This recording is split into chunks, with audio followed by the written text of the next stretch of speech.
الحمد لله الذي أمر المسلمين أن يقتدوا بالرسول صلى الله عليه وسلم في طيب شمائله وعريق خلاله،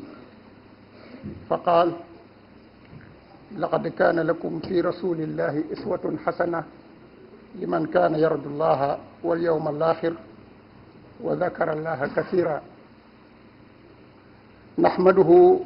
ونستعينه ونستهديه ونعوذ به من شرور أنفسنا ومن سيئات أعمالنا. من يهده الله فلا مضل له ومن يضلل فلا هادي له. ونشهد أن سيدنا ومولانا محمد عبده ورسوله. أما بعد، فقد كان رسول الله صلى الله عليه وسلم مثلا أعلى للخلق الذي يدعو إليه، فهو يغرس بين أصحابه هذا الخلق السامي بصورته العطرة قبل أن يغرسه بما يقول من حكم وعظات. والمعروف في شمائل الرسول صلى الله عليه وسلم أنه كان سمحا لا يبخل بشيء أبدا، شجاعا لا ينكس عن حق أبدا، عدلا لا يجور في حكم أبدا، صدوقا أمينا في أطوار حياته كلها. عن عبد الله بن عمرو قال: إن رسول الله صلى الله عليه وسلم لم يكن فاحشا ومتفحشا، وكان يقول: خياركم أحاسنكم أخلاقا. وعن أنس قال: خدمت النبي صلى الله عليه وسلم 10 سنين، والله ما قال لي أف قط، ولا قال لشيء لما فعلت كذا وهلا فعلت كذا. ومن جوده وكرمه ما رواه جابر بن عبد الله رضي الله تعالى عنه قال: ما سئل النبي صلى الله عليه وسلم فقال لا، وحمل إليه 70,000 درهم فوضعت على حصير، ثم قام إليها يقسمها فما رد سائلا حتى فرغ منها.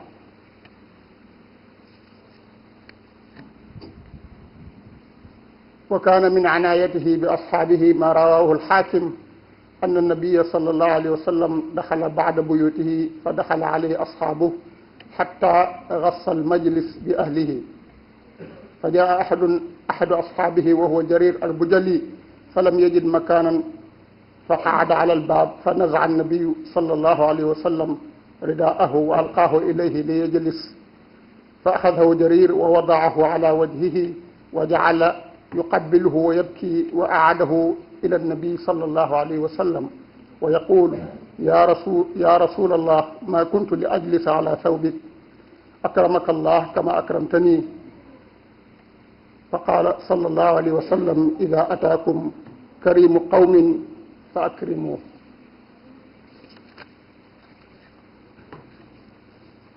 اللهم اجعلنا من الذين يستمعون القول فيتبعون أحسنه. noo ngi tàmbalee suñu kàddu ci sant suñ boroom mi nga xamee ne moo digal jullit ñépp ci téereem bu tedd bi di alquran ñu roy yonent bi sallallahu alayhi wa sallam ci jikkoom yi teey yi ak ngëneelam yu tedd yi, ndax moo ne moom suñu boroom def naa yonent bi alayhi salaatu wasalaam mu nekk seen royukaay ñeel képp koo xamee ne gëm nga ne yowmal qiyaam dana ñëw, waaye képp koo xamee ne yaa ngi fàttaliku suñ borom di ko tudd lu bari. nee na kooku yonent bi sallallahu alayhi wa sallam la def muy sa royukaay. te nag bokk na ci jikko yu rafet yi nga xamee nañ ko yonent bi alayhi salaatu wasalaam dafa nekkoon ku tabe koo xamee ne du nay ci alalam benn yoon waaye nekkoon jàmbaar joo xamee ne du dellu gannaaw ci dëgg rek lay jaar moom lay wax waaye itam nekkoon ku maandu koo xamee ne lu muy atte du ca jeng du tooñ benn yoon waaye bokkoon na ci jikko yonent bi alayhi salaatu wasalaam dafa nekkoon ku dëggu koo xamee ne dëgg rek lay wax waaye nekkoon ku am kóolute koo xamee ne loo ko dénk doo ci am lu la naqari te jikkoom yooyu nag dundam gépp ci la nekkoon bokkoon na ci liy firndeel loolu xadis bi nga xamee ne Abdullahi ibnu Amr solo na ko nee na yonent bi day sallallahu alayhi wa sallam yaaram la woon daawut wax baat bu ñaaw waaye daawut jëf lu ñaaw te nee na ki gën ci yéen mooy ki gën a rafet jikko waaye bokk na ci itam Anas mi nga xamee ne daf moo nekkoon xaadimu rasul da daan liggéeyal yonente bi alayhi salaatu wasalaam ci këram nee na liggéeyal naa ko fukki at waaye musuma wax baat bu ma naqari te musuma def dara ba mu ne ma lu tax defoo lii wala lu tax nga def lii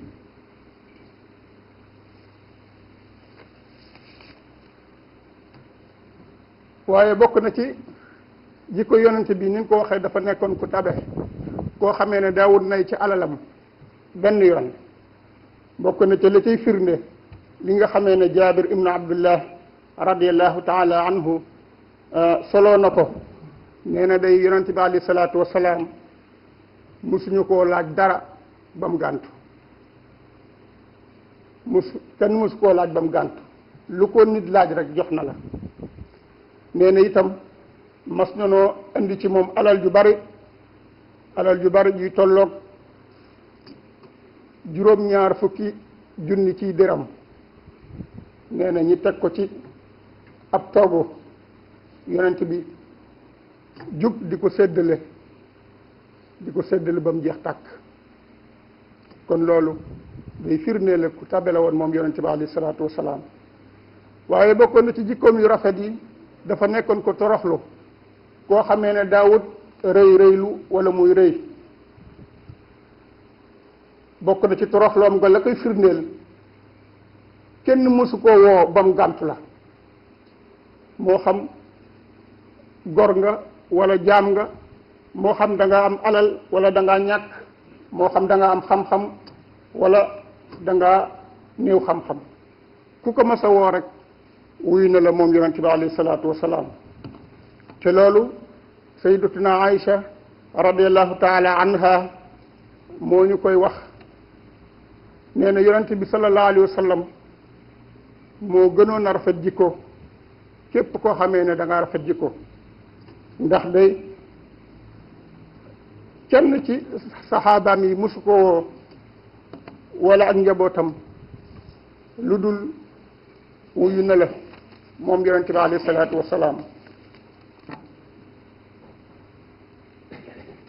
waaye dafa nekkoon ku am yëg ci saxaabaam yi dafa nekkoon ku am yëg ci saxaabaam yi te loolu xadis bi nga xamee ne xaakim moo ko solo moo ñuy firndeel loolu nee na yonente bi sallallahu alayhi wa sallam dugg na ci këram nee na saxaaba yi topp ci ginnaawam dugg ca biir néegam nee na ba néeg ba fees dell ki nit nee na ñu gis am ku dugg si amut fu mu toog te kooku Jarir lañ koy wax nee na bi mu dugg see fekk néeg bi fees dell. nee na mu daal di toog ci buntu néeg bi toog ci suuf. nee na yonent bi daal di dindi kaalaam daal ko koy sànni ne ko toogal ci kaala gi. nee na Jarir moomu daal di jël kaala gi di ko fóon di jooy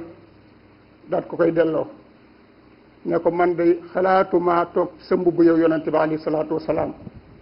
nii nga ma terale yal na la ko yàlla terale daal ne nag moom yonent bi bu ngeen gisee ku tedd na ngeen ko teral kon loolu am njàngale la moo xamee ne daf koo jëmale ci ñun ñëpp ci ñuy jikkoo jikko yu mel noonu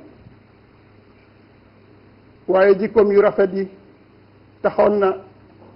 ñu bare ci saxaaba yi moo leen taxoon a dugg ci lislaam ndax niñ ko xamee wala niñ ko waxee ci njëlbeelu xutba bi ci jikko yu rafet la daan woote da daan jëmmal jikko yi nga xamee ne moom la daan woote ci aw doxinam laata mu ci woo kenn ci ay waxam moom yonent bi alayhi salaatu wasalaam ndax ku ne xam na ne nit ki boo ko dee woo te la nga koy woo gisu ko ci yow du la wuyu moo tax moom jikko yi mu daan woote da ko daan dund da ko daan jëmmal loolu moo waral ñu bare dugg ci lislaam te loolu suñ boroom moo ñu koy wax ci alquran moo ne yow yonent bi yërmaane gi nga xamee ne maa ko def sa xol ba tax nga nekk ku neex deret nekk ku lewet nee na loolu moo tax mbooloo mi dajaloo ci yow saxaaba yi dajaloo ci yow kenn nanguwu laa sore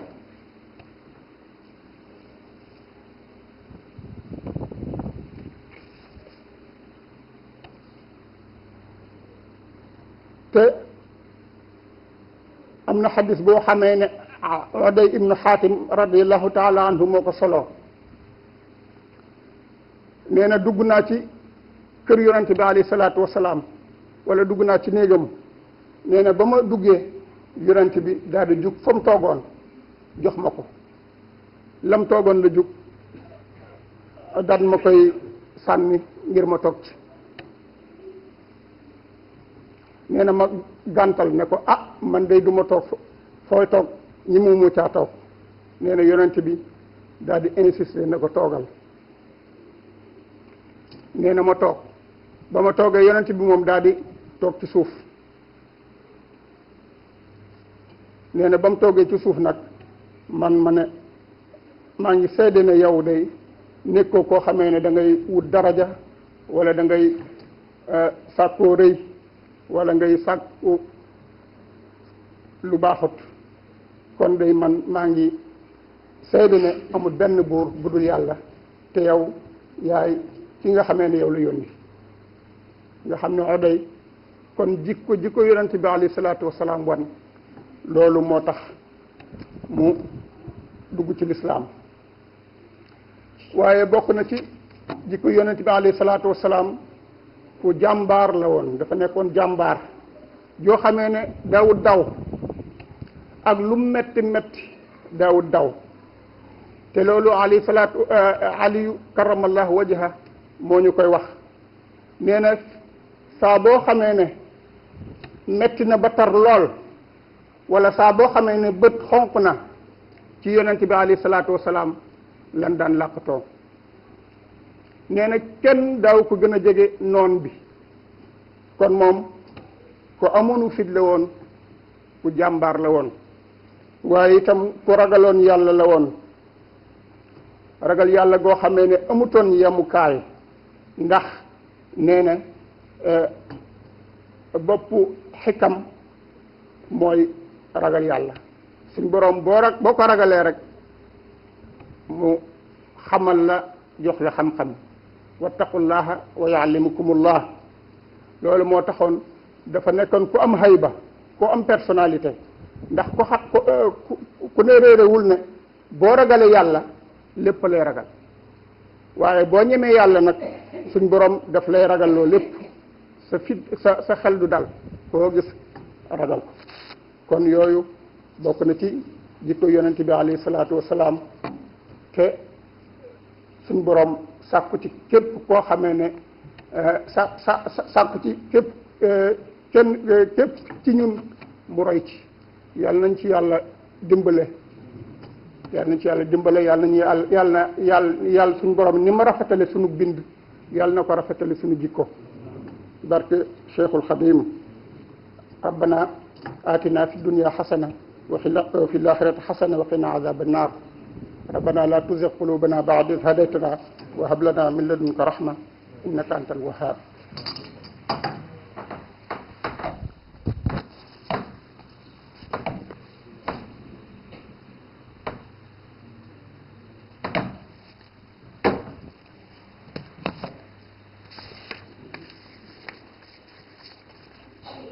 إن الحمد لله نحمده ونستعينه ونستهديه ونعوذ به من شرور أنفسنا ومن سيئات أعمالنا من يهده الله فلا مضل له ومن يضلل فلا هادي له ونشهد أن سيدنا محمد صلى الله عليه وسلم عبده ورسوله اللهم صل وسلم وبارك عليه وعلى آله وصحبه وخير خديمه ومن تبع هداهم إلى يوم الدين أما بعد فقد كان خلقه صلى الله عليه وسلم الرفيع سببا في دخول كثير من الصحابة الإسلام قال سبحانه وتعالى فبما رحمة من الله لنت لهم ولو كنت فظا غليظ القلب لانفضوا من حولك فاعف عنهم واستغفر لهم وشاورهم في الأمر فإذا عزمت فتوكل على الله إن الله يحب المتوكلين. وعن عدي بن حاتم رضي الله تعالى عنه قال لما دخلت على النبي صلى الله عليه وسلم ألقى إلي وسادة من أدم محشوة ليبا وقال اجلس عليها قلت بل أنت قال بل أنت فقال عدي فجلست عليها وجلس رسول الله صلى الله عليه وسلم على الأرض وقلت أشهد أنك لا تبغي علوا في الأرض ولا فسادا وأسلم عدي على يد النبي صلى الله عليه وسلم لما رأى من تواضعه ومن شجاعته عليه الصلاة والسلام ما قال علي كرم الله وجهه إنا كنا إذا حمي البأس واحمرت الحدق نتقي برسول الله صلى الله عليه وسلم فما يكون أحد أقرب إلى العدو منه ومن خشيته كان يخاف الله خوفا لا حدود له وكان يقول رأس الحكمة مخافة الله ويقول